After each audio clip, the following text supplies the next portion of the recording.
So I'm hitting proud mode now and my stride is right in GranBlue Fantasy Relink, and I'm learning some stuff about damage calculation in this game that I'm sure you guys would want to know too, so stick around.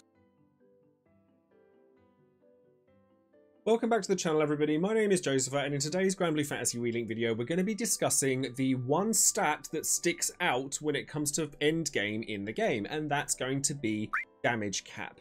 So in most RPGs you increase your damage, you deal more damage, you increase your attack stat, it all equates into good stuff.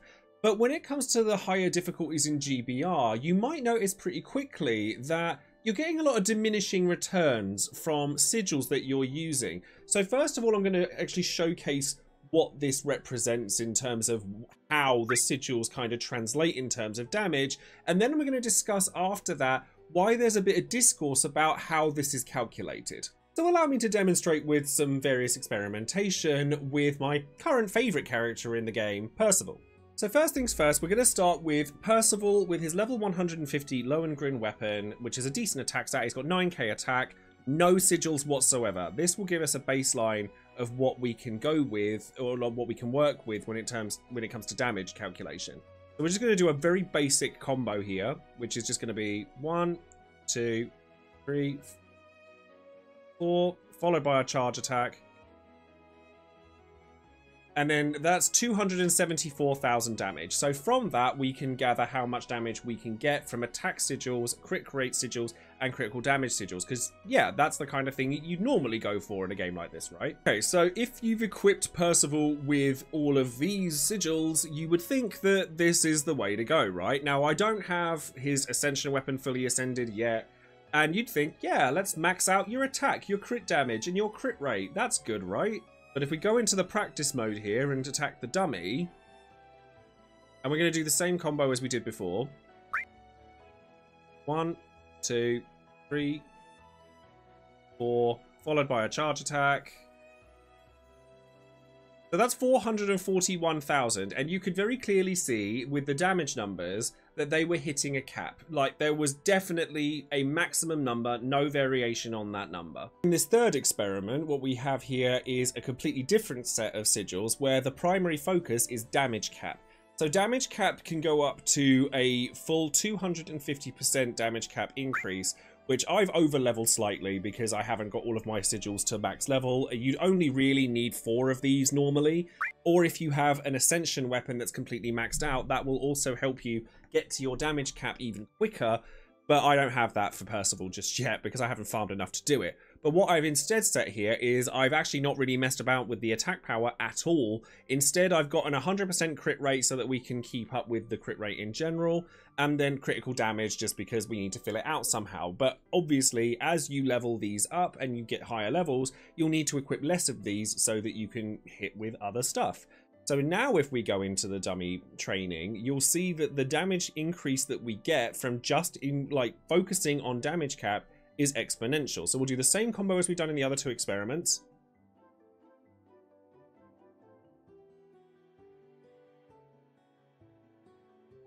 And now we've gotten a 50% increase in damage, in over 50% damage increase, and we weren't hitting the damage cap numbers just because we've got the cap as high as it can go. So while you still need the stats in order to meet that cap, you don't necessarily have to focus on any other stat other than getting damage cap. So getting that stat as high as it can go should be your absolute first priority when it comes to proud mode or difficult content. While the damage cap stat that you can put into sigils, etc. is one way to increase your damage cap, there are actually other ways that you could do it as well.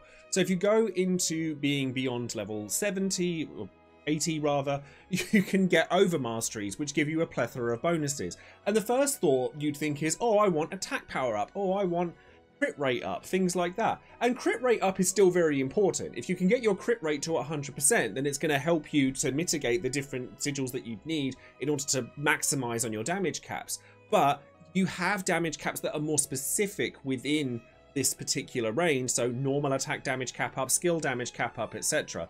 And that's going to be one way that you can increase your damage cap, as well as by doing it through your various sigils. And there are other sigils that can do it as well. So Glass Cannon is a sigil that increases your attack and your damage cap, but you get dizzied after every time you get hit, which you can actually mitigate with dizzy resistance. So that opens that up to another way in which you can increase your damage in a fun and unique way.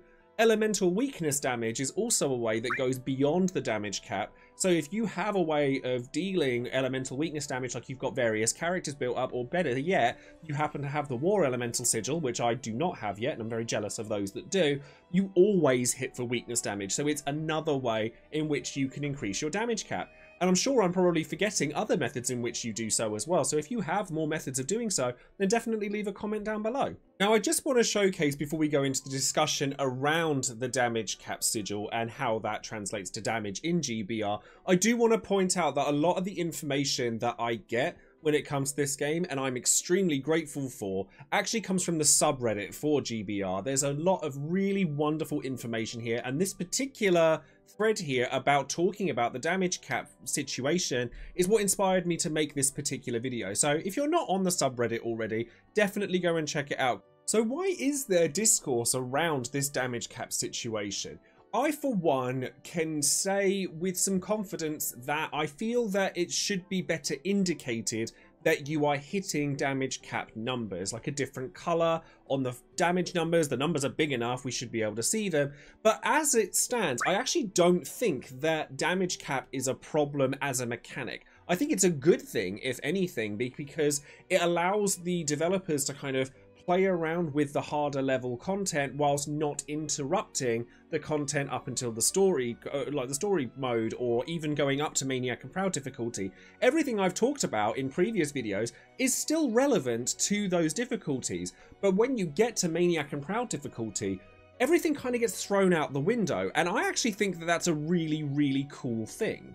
What people are upset about is the idea that because damage cap is such a big factor when it comes to capitalizing and maximizing your damage in the end game, that it invalidates a lot of other sigils. So all the ones that I basically showed you, because if you have a maxed out Ascension weapon, you'll get damage cap, attack up, HP up, high damage numbers. So stuff like combo finisher, you know, ranged attacks, skill damage. Does it all just not mean anything? And I don't think that that's true. So once you get to a certain point, you definitely will have to play around with your sigils. And bear in mind, obviously, with the footage I showed you just now, my sigils are not maxed out in any way, and it was going to require a lot of grinding to get them to that point. So to have a sigil in which you can kind of base a lot of what you're doing around, and it not taking up all of the space that you have available to you in sigils, and a lot of the raw damage coming from your weapon, it actually proves to kind of be quite cohesive.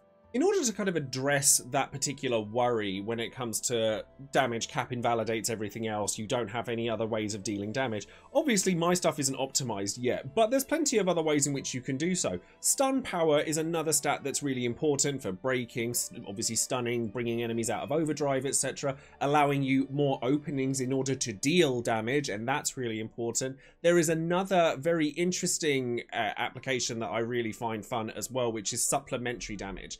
This is a buff that allows you to deal additional hits on top of your damage cap. So if you have the space for it, supplementary damage can actually be really, really strong because it gives extra hits on top of everything else that you're already doing. And if you max this out, you have a 100% chance of doing it. There are some characters that grant this to themselves naturally, like Lancelot. So being able to take advantage of that is another way that you can increase your damage, even beyond the fact that your attack is already kind of maxed out. Something that I think is really interesting, in particular with the damage cap situation, is that a lot of people feel that it not only invalidates a lot of the various sigils in the game, but also offensive buffing and debuffing, because if you're already hitting the cap, why do you need buffs that increase your attack? And this is a very interesting concept, because obviously as somebody who's been recommending Cagliostro for her crazy buff, then I think it's strange that you kind of just go, oh, I don't actually need this anymore. I'm just going to swap Cagliostro skills, or just swap her out entirely for somebody who's more capable of dealing damage. And there's still tons of different ways that you can get around this. We do not have all of the content that is available for this game yet. Lucilius is still to come out. There are loads of different mechanics that could come about that would require you to build differently than just straight DPS. We are still on version 1.0 of GranBlue Fantasy Relink, and we know that there's plenty more content to come. So we still got use of all of these crazy buffs, etc., for the entirety of the game, and it's only at this point in the end game that they're not really necessary. And there are other buffs that you could still want to use. Like, if you're worried that you're going to take some stray hits here and there, damage cut might be viable for you, defense up might be viable for you, illusion or invincibility is something that you could consider.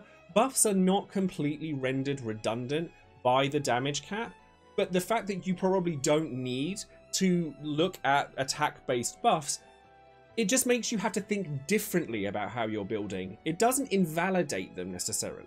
So that's going to be all for this video. I hope that it A, explains why damage cap is such an important stat within GBR, and B, explains why I don't think it's actually a bad thing that damage cap is an important stat in GBR. So in short, I do think that they should make it clearer that you are hitting damage cap so that I don't feel the need to make a video like this, or people don't need to make Reddit threads about the fact that they didn't know they were hitting damage cap. But beyond that, I think it's a good thing. But let me know what you think about that in the comments below. Does it bother you that damage cap is such an important stat at the end game for this? Or is it something you just accept and carry on with? Let me know in the comments below, and if you're not sure what to comment, just type algorithm, because it helps me out a great deal as a YouTuber.